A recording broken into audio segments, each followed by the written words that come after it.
ईसा पूर्व 5वीं शताब्दी में भारतवर्ष में अनेक छोटे बड़े महाजनपदों का वर्चस्व था। काशी, कौशल, अवंती, कालिंग और सबसे शक्तिशाली मगध। मगध उस समय शिशुनाग वंश के अधीन था। ये वंश स्थायित्व और विस्तार की ओर बढ़ रहा था, लेकिन सत्ता के केंद्र में हलचल शुरू हो चुकी थी।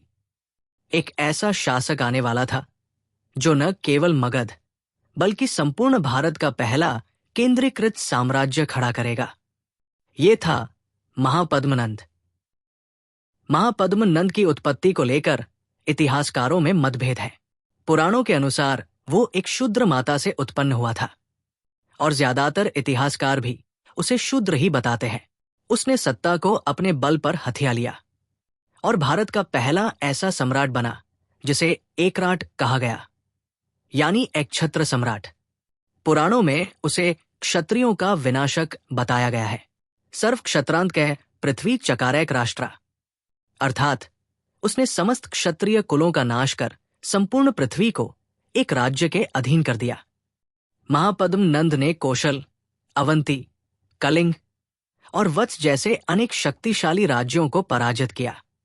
उसकी सेना संगठित थी और रणनीति स्पष्ट, शक्ति से विरोधियों को दबाना और फिर प्रशासन स्थापित करना। उसने मगध के राजकीय ढांचे को पहली बार विस्तृत क्षेत्रीय नियंत्रण में बदला।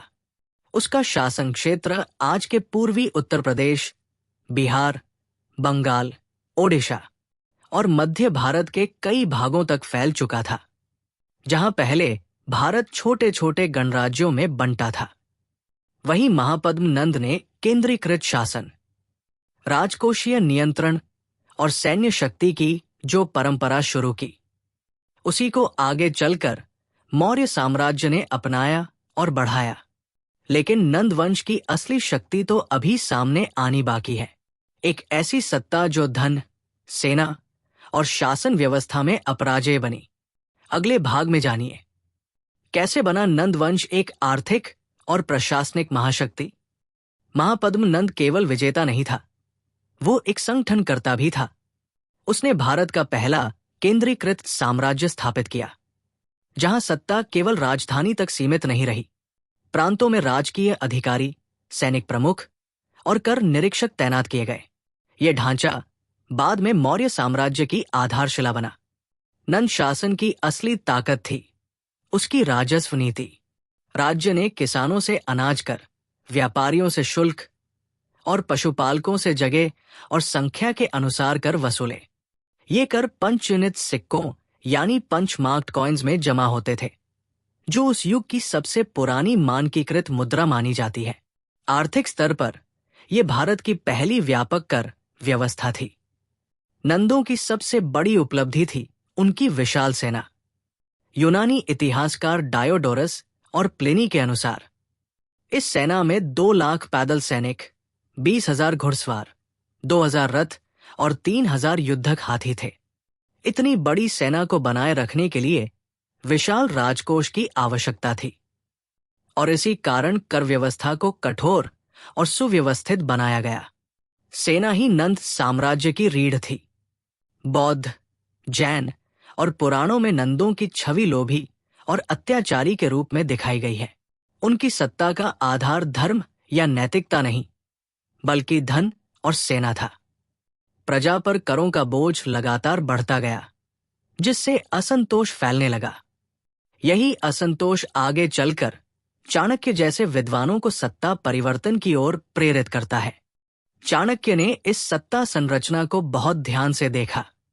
वो जानता था कि नंद साम्राज्य की असली ताकत है संगठित राजस्व प्रणाली और केंद्रीकृत शासन। चंद्रगुप्त मौर्य के साथ मिलकर उसने इसी ढांचे को नए तरीके और न्याय प्रणाली के साथ अपनाया। अर्थशास्त्र जैसे ग्रंथों की नींव इसी प्रणाली में देखी जा सकती है। नंदों की नीति सीधी थी, सशक्त राजकोष प्लस विशाल सेना पूर्ण नियंत्रण। इस नीति ने उन्हें भारत का सबसे शक्तिशाली साम्राज्य बनाया।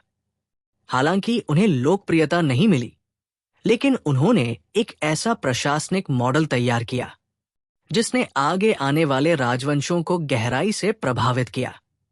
लेकिन इस साम्राज्य का अंत कैसे हुआ? चाणक्य ने इस सत्ता को कैसे गिराया? कैसे नंदों के बाद सत्ता पहुंची एक युवा चंद्रगुप्त के हाथों? देखिए अगले भाग में चाणक्य और मौर्य क्रांति। भारत का पहला केंद्रीकृत साम्राज्य अब अपनी उम्र पूरी कर चुका था। नंद वंश की भव्यता अब सड़ चुकी थी। शासन में भ्रष्टाचार, करों की क्रूरता और जनता का गुस्सा पनप चुका था। महापद्म नंद के बाद सत्ता उसके 8 उत्तराधिकारियों के हाथों में गई। इनमें से अंतिम था धनानंद, एक अत्यंत धनी लेकिन उतना ही घमंडी और क्रूर शासक। प्रजा उसे पसंद नहीं करती थी। केवल उसकी सेना और राजकोष उसका सहारा थे। बौद्ध, जैन और संस्कृत ग्रंथों में वर्णित है। एक दिन तक्षशिला से आए आचार्य चाणक्य को धनानंद ने दरबार में अपमानित किया। उसके रूप, जाति और विचारों का उपहास किया गया। चाणक्य ने उसी क्षण शपथ ली, मैं इस वंश का समूल नाश करूंगा। और यहीं से शुरू होती है भारत के सबसे निर्णायक राजनीतिक क्रांति की नींव। अपने मिशन की शुरुआत में चाणक्य की भेंट हुई एक युवा क्षत्रिय बालक से। चंद्रगुप्त मौर्य, तेजस्वी, साहसी और एक सच्चे सम्राट की छवि। तक्षशिला में उसे शिक्षा, युद्ध कला और राजनीति की दीक्षा दी गई। चाणक्य ने तक्षशिला को ही अपनी पाठशाला और योजना केंद्र बनाया। वही चंद्रगुप्त ने सीखा राजधर्म, अर्थनीति और युद्ध की रणनीति। ये कोई साधारण विद्रोह नहीं था, ये नीति और शक्ति का समागम था। इतिहास गवाह है, सबसे बड़ी क्रांतियां विचार से शुरू होती हैं। और यही हुआ जब एक गुरु ने एक छात्र को राजा बनाने की ठानी। प्रारंभिक विद्रोह असफल रहा, चंद्रगुप्त को पीछे हटना पड़ा, लेकिन यही विफलता बनी उनके अगले कदम की प्रेरणा। अब चाणक्य ने अंदर से नंद साम्राज्य को कमजोर करना शुरू किया। व्यापारियों, छोटे राजाओं और असंतुष्ट मंत्रियों से गठबंधन किया। एक अदृश्य जाल बुन दिया गया था और नंद सत्ता उसमें फंसने वाली थी। एक दिन वो सुबह आई जब चंद्रगुप्त की सेना पाटलिपुत्र की ओर बढ़ी। अब युद्ध नहीं, नीति से सत्ता पलटनी थी। धनानंद ने बिना युद्ध के आत्मसमर्पण कर दिया।